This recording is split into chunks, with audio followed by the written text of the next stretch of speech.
So welcome to another episode of Soundtrack of Our Lives. I'm here with Lee McKervey. I've known you a couple of years now, back probably since the start of the pandemic, I think when we first met. And you're, we were just talking about the training that you do, and I see it, obviously we're connected on all the socials, and, and these mad things that you get up to. So yeah, just tell us a little bit about what you do and why you do it. Yeah, so I do triathlons now, is my preferred sport these days. I've got a boxing background, always been into fitness, cycling a lot as well to work, to and from work and that sort of thing. And one thing I probably noticed about myself throughout the years was I was quite good with endurance sports. I could sort of go on and on and on and on. Yeah. And anyway, it was a friend of mine that sort of said to me one day, who is a PT, and he said, "Do you fancy doing an Ironman?" And I was like, "What's one of them?" And he said, basically it's a 2.5 mile swim in the sea usually, 112 mile bike followed by a marathon. I'm like, no chance. I'm not doing that. And it worked on me for about 12 months, and then I thought, actually, I might give it a go. And anyway, so I ended up doing a sprint triathlon, which was a real small version of a triathlon, a lot sort of less mileage. And then 12 months to the day, I then decided to do Lanzarote, which at the time was the hardest triathlon in the world. Yeah. Because it was. So you've gone all in then. You just gone right. Yeah, from a sprint to a full, and the hardest one in the world. But my thinking was, if I can do this, I can do any race. So I decided to race with Ironman, who is another brand of full distance triathlon races, and so I did the Lanzarote and race, and it was as tough as everyone says it would be. Yeah. The bike ride on its own was like nearly 9,000 feet of climbing in headwinds and very hilly. So not only are you going 112 miles distance, you're up again. This isn't like just on a perfectly flat, smooth road on a calm summer's day. It's a volcanic island right by the Atlantic coast. Winds are just howling constantly. The climbs are brutal. And I remember coming in off the bike and sat in the tent, and you got loads of volunteers around you. I was like, "Oh, my back's sore, you got any paracetamol?" And I went, "No, go on, get yourself up and get yourself out." No sympathy whatsoever. No, I was looking for it, I weren't getting none. And funny enough, I got on the run and I actually felt not too bad. But one of the mistakes I made on the run was one of the guys that I knew that was racing out there decided to walk for a bit. And he goes, "Just walk for a bit." I walk and then run. Worst thing I ever did. I lost half an hour off my time. I walked for a mile and I didn't want to run again, but I did. I carried on running and finished off the run. But I've never ever walked on an Ironman race since. I suppose is that maybe what you just lose your groove maybe from just walking? Yeah, and your body naturally just wants to slow down, wants to stop. It goes into that comfort mode. So I just beast it out now, no matter what the conditions are. Push right through to finish as quickly as I can. So I think I'm on number 6 or 7 now of my full distance races. I've got two this year. I've got one in Roth in Germany and one in Italy, and then I've got like 3 70.3s, which are half distance Ironman races. Yeah. I've got a sprint, which is a lot shorter, and then I've got a half marathon and a full marathon as well. So all this year. All this year, from April till November. That'll be, so it'll be a busy year of racing. Bloody hell. But I just absolutely love it. I have such a buzz for it. So, it just makes you come alive, I suppose, doesn't it? When you're out there, and it's one of them things where it's all on you, isn't it? So definitely. No one else helping you. There's no one can bail you out or do a little bit for you. No. It's either you do it or you don't do it. Exactly. It's quite rewarding, that feeling. Oh, I mean, if you could, everyone says it, if you could bottle up that feeling and sell it, you'd be a trillionaire. Yeah, you could meet you're on cloud 9 for weeks, you know, especially your first ever one. I mean, you're just absolutely buzzing. But each race comes with its own highs and lows. Some things go to plan, some things don't. I've had 2 races where I've had serious knee trouble on the bike, and I got off the bike and the knee trouble's not there. Just running, it's fine. So you're always looking for that perfect race. You've got 3 disciplines and 3 sets of things that can go wrong at any time. So that to get through the race anyway is sometimes rewarding enough. But then the more you do, the quicker you want to be, which, you know, so then now I've got my goal set on being a age group champion. Yeah. This year I got into the AWA rankings, which is the all world athlete rankings, and I was in the top 7% of the world for my age. So I'm now trying to get up to the, you know, top 5. Which is incredible, isn't it? I mean, honest to God, that's to have that as an aspiration, and if you, and I know what you're like, you're a very determined man, and you know you're going to go and do it because you'll push yourself and you'll train, and it's like, I'm sorry. Yeah, I'm pretty sure you will, and you get there, and to be the top 5 in the world at anything, I think is something that you just, well, there's only a handful of people I think will ever get there, wouldn't they? So yeah, I guess so. Yeah, so putting all my time and energy into that really, and the other thing what I love the most about it is the inspiration it's given to my children, my wife, friends around me, and although a lot of people don't say a lot, don't comment a lot, when I see them out and personal one-to-one, they're like, oh my God, you know, you inspired me to go out for a run and do this and do that, and so it's nice because I feel like you're sort of putting on a positive reflection, you know, to the world when you're doing stuff like that. You know, people seem to gravitate towards that.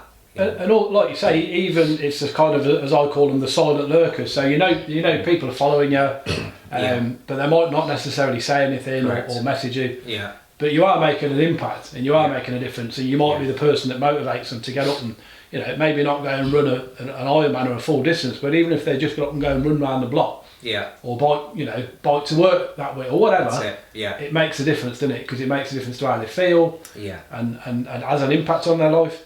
Totally. Yeah, and it's funny with my children as well. Keen, the youngest one, he's 18, but sometimes he'll try and, you know, he's tired, and I'm like, I'm 47, have you seen what I've already done this week? It's only Wednesday. And he probably loves it and hates it in the same sort of way, but you can't really argue with me. You can't say much about it, can you? Can't really say a lot about it. I'm like, there ain't no excuse there. No excuses. Got to get out and do it then, and Dad, he's like, you have. Yeah, so that's been a good thing because, you know, I can top trump him on some things. Yeah, so. And he's doing really, was it Keen I saw that's doing really well with his Jiu-jitsu. Yeah. Done a couple of got any tournaments, I think. Yeah, he's had a few tournaments. His last one, he got 2 golds. So he fought 2 fights, two competitions in one day and won his gold. So and I just know with what I do and showing him that mindset and that resilience and that determination, that tenacity, I know that he gets that from me. And equally, my son Harrison, who used to work for me in my catering company, I'm not saying it's all about me at all, but I've always tried to get them to have the right mindset in anything they do, to absolutely be relentless and make sure they go and get it and get to the highest level they can get to. And Harrison, in his own career, has done that, and he's gone to work for Michelin-style companies. That's fantastic, you know. And I trained him in event catering and nothing to do with Michelin at all. You know, not that kind of standard. But taught him the basics very well. But I've given that confidence to go and work for places like that, and he's done very well working at those places. So I just think it's, you know, you're giving them that right mindset all in a while, and that then starts to show through in their own lives. So it does permeate through, doesn't it? It's just got that drive to really see what he wants to do, you know, catering or whatever it is, chefing, and just go for it and be relentless. Using that same mindset throughout whatever they do. It's the mindset, isn't it, really? Yeah, it definitely helps. I'd be interested to know, actually, and I haven't asked you this before, but obviously at the minute you're focusing very much on triathlons, and once you maybe achieve where you're looking for in the world rankings, whether you do like some of the individual disciplines, but to a more extreme, like I think I've seen things like ultra marathons, you know, people that might cycle from, what is it, John and Groats to Land's End, where you got, like, you know, cycling the length of countries or whatever. That's right, I wonder whether that's anything that's in your radar at some stage. I mean, I've had a few people say to me, like, my running's pretty good, and they said, what would you be like if you just only ran, you know, like 70-80 miles a week sort of thing. And I think I'd probably be quite an elite runner, and I'd probably hit some really good times. So that could be potentially something I might think about once I kind of lose the bug, if I lose the bug for Ironman races. But But one thing I kind of got my mind set on is if I get to the level I want to get to, is probably becoming a triathlete coach. Yeah. And then trying to say, because like before I started doing the Ironman, any kind of triathlon racing, I couldn't even front crawl, and it's been a 5-year journey for me. I could only breaststroke. I was just a real basic swimmer, and that's been one of the most difficult things I've had to overcome. Yeah. And I've got into open water swimming with some really elite swimmers, and I wanted to get out just due to anxiety, not, felt uncomfortable, felt like I shouldn't be there. I've had to fight some real battles. So I think to be able to offer that experience to people, to get to somebody who didn't know what Ali was doing, to hopefully get to a real good level, I'll be able to then talk to people on any level and say, I really know what you're going through. Yeah, because a lot of people, I've been there. Because a lot of people, they've been very lucky from a very young age. They've been put into into triathlons very young, swimming very young, in a very natural. But then you've got a lot of people that come into this sport from my age, that are around the sort of 40s, and they really are just nervous, don't know what they're doing. So if you can help people through their journey, knowing, because you've been there yourself, I think that's really be powerful. quite valuable. Yeah, quite valuable. Yeah. Well, what I'll do, and as I do with all the episodes, is I will put all of your details, your socials, links and everything into the description of the video. So if someone's out there and they're either starting out or they want some help, or even just want to follow your journey and get some inspiration, they'll be able to connect to you on there. Sure. And then, that's so blinding, isn't it? It is. It's normally my teeth blinding people. It's the sun blinding. I've been blinding you and my teeth. You're blinding me with the light. It's a bloody nightmare in this window, isn't it? Yeah. And the blinds no help whatsoever. But I'll pop all that in the description. Okay. And then people can follow. We're connected on socials, and I'm one of the ones.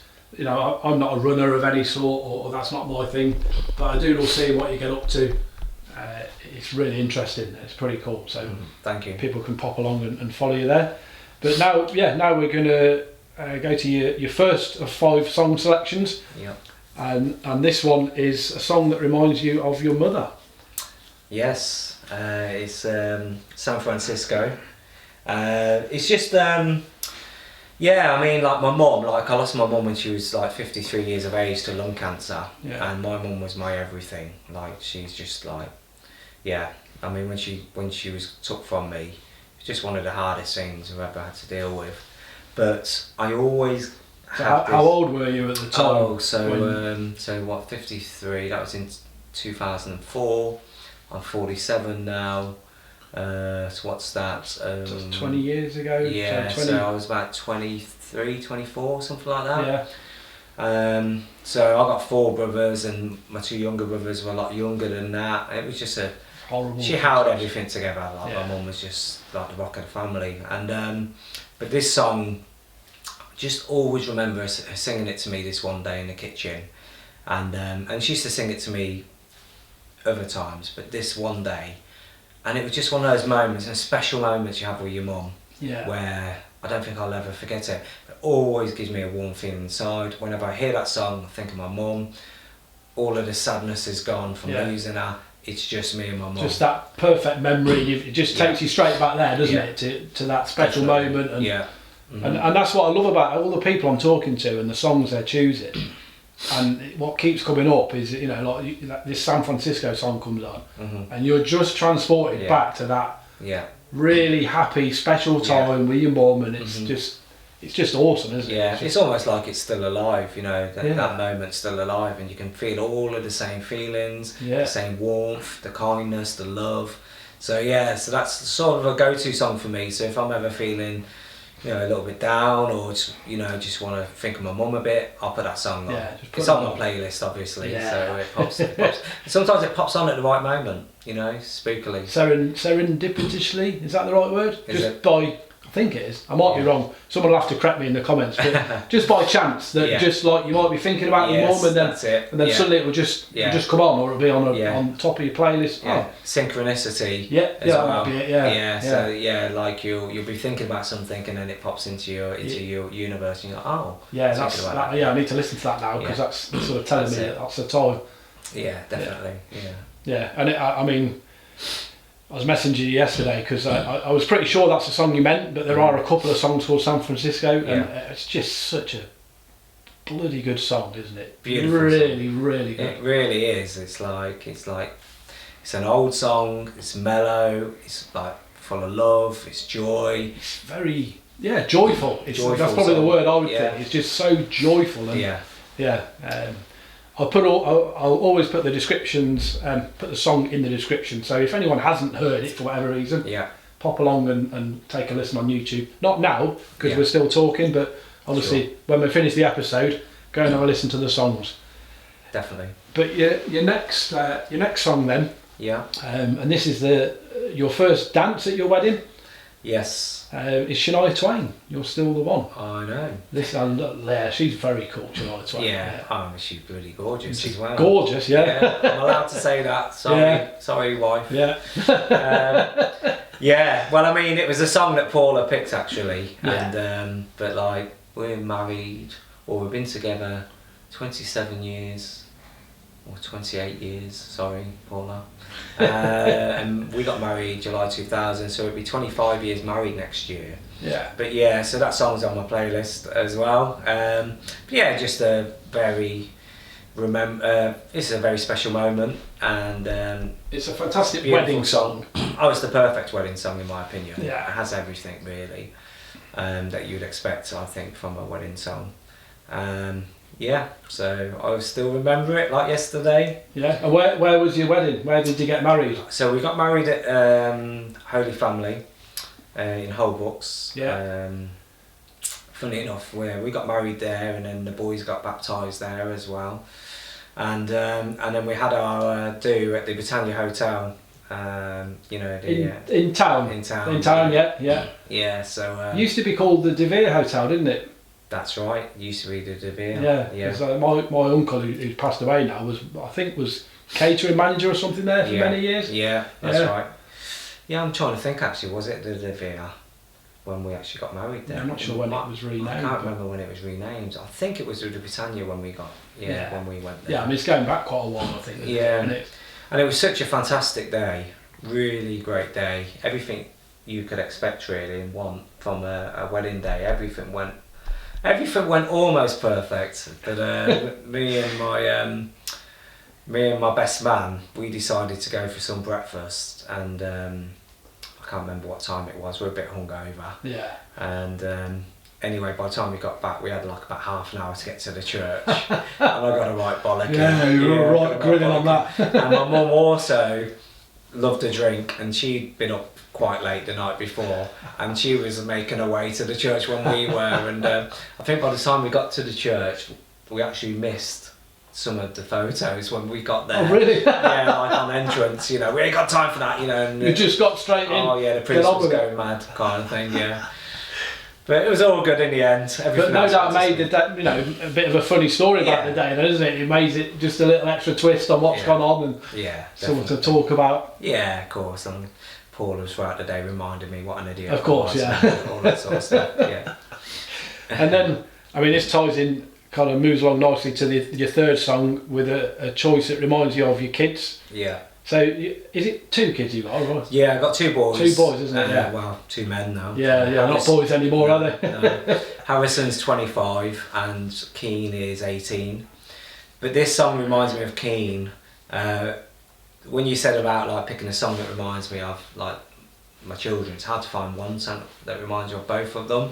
But that particular song, like we went away on like a log cabin break, and Keane come away with his friends, and at the time he was probably about 9, and he wants to be the next big rapper. Yeah. And typically as kids do, they were like, so we got into the jacuzzi outside, one of these hot tubs. Yeah. And me, Paula and Keane and Chris, and they're like, we've got a big special moment for you coming up. Like Keane and Chris was like building us up for this like a little performance thing, yeah.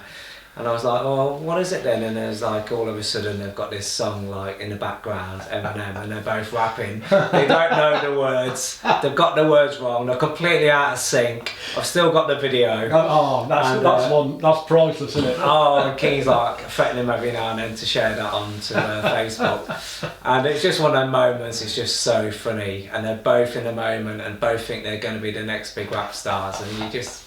and you never forget that. Never. Even without the video to look back at, you never forget that, will you? Because that was just class. It's just class, the innocence in them. They're not worried about who listens or cares, because as you get older you become a bit more conscious about what you're saying, who you're saying it to, and they just were in the moment kind of thing. Just really enjoying themselves and lost and lose yourself. So it kind of sort of actually ties in nicely with how they were. They lost themselves in the song. They were just like in that song. And I look forward to perhaps seeing you share that at some point. I think I will. I'll dig it out. Yeah, I actually shared another video recently of Keen when he was in the shopping. We were out shopping and he decides to do this funny little dance, and some of my memories was just too good not to share. Yeah, it just had to be done. And everyone's commented, but Keen hasn't commented. He's just trying to ignore it. Yeah, like, go away quickly. If I don't say anything, maybe it won't be there. Yeah, that's it. That's the one.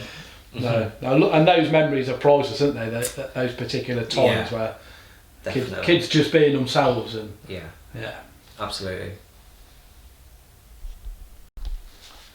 So your fourth choice that you've gone for is your favourite song from your favourite album, which is the Eagles, and everybody around the world must know this song, Hotel California. Yeah. I can't remember. Is the album called Hotel California, or is it? I don't remember. I think they did bring out an album called Hotel California. Yeah, I'm sure they did. It's quite weird, really, because I've always been like, my music choice has always been the older music. Like the first time I ever heard the Beatles, I was like, wow, what is this gold? Yeah. It was just like, whoa. And I've got the red album, blue album, the white album, and I was just listening. And the Kinks, I used to love the Kinks. So I listened to all. I must have been like an old soul. Loved older music. Just drawn to that kind of. Just drawn to that type of music. And don't get me wrong, of course. Back in the day when you go out with your friends, you're listening to the latest songs and stuff, but they're all great and whatever for that time, and you can get some great memories back from those songs. But there's timeless songs, and this song, Hotel California, I think I stumbled across it like probably about, I must have heard it previous to that, but it just really resonated with me like 10 years ago or so, and I was just like, this song is just amazing. And I still do not get bored of this song. No. It's just like one of them songs that, so I've heard like every version that's been played, like the live versions by far are the best, versions of that song. And I was actually lucky enough to go and see them live at the NIA. Yeah. And me and my mate went to watch them. And, they started off, they got onto the stage and they're going, just 4 old boys here with guitars, nothing special. And it was special. It was special, It was special. I think there was 3 of the still original band members that played, because they lost a couple. And one of the band members that they lost, his son is now playing for them, and he's doing a great job. And but they played Hotel California, but I don't know if you ever heard the live intro. It's about 3 minutes long, just introducing the song, and then they go bang into the song, and then everyone's just like getting built up to the song, and to hear it live by them guys. Yeah. A lot of DJs now, when they talk about Hotel California, talk about the Eagles, they say bow, because they're that great, because of what they've achieved, over about 50 decades. And to still see them touring as well. Yeah, they're still out there, aren't they? Yeah, something magical. So, so just a song that I just absolutely love, comes on every time, and I just turn it up. And it's, I think, like you said there are certain songs or acts that are timeless, aren't they? And that's definitely one of them. It was absolutely. Yeah, it's in the top 10, I'd say, definitely worldwide. Yeah. In my opinion.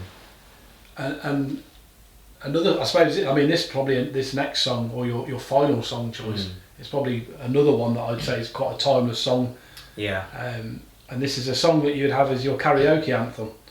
Yes. Which is Don McLean. yeah. American Pie. American Pie. Yeah, American Pie.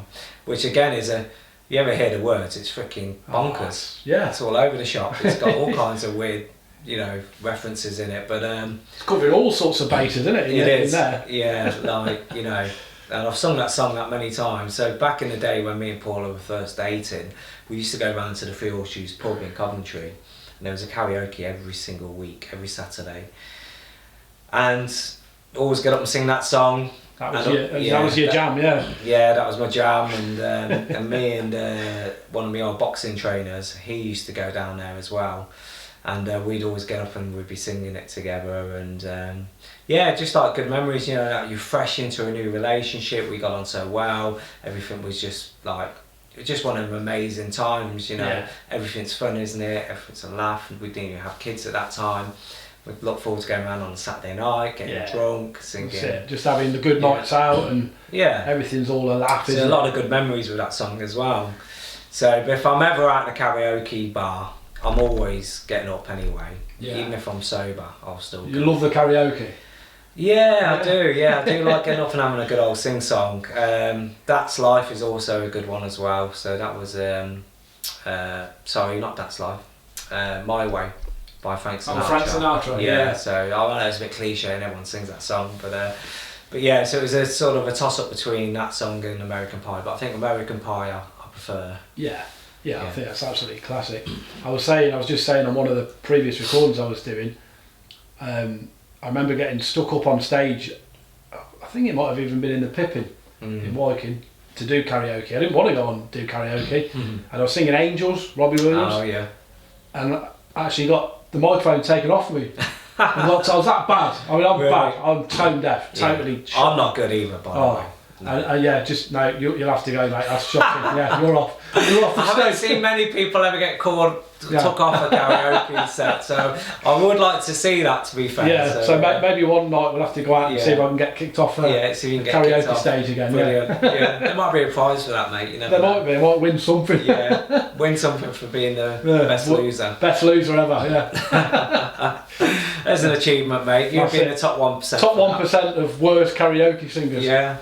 I'll take that. Yeah. It's a win. I'll take that too, mate. To be fair. Yeah. Cool. No, well, that's really good. Well, that was your last choice. Yeah. It's been really good to talk to you. Really interesting stories and songs that you've picked. Thanks for coming on. Thank you, Neil. And best of luck with all the crazy Ironman full distance training.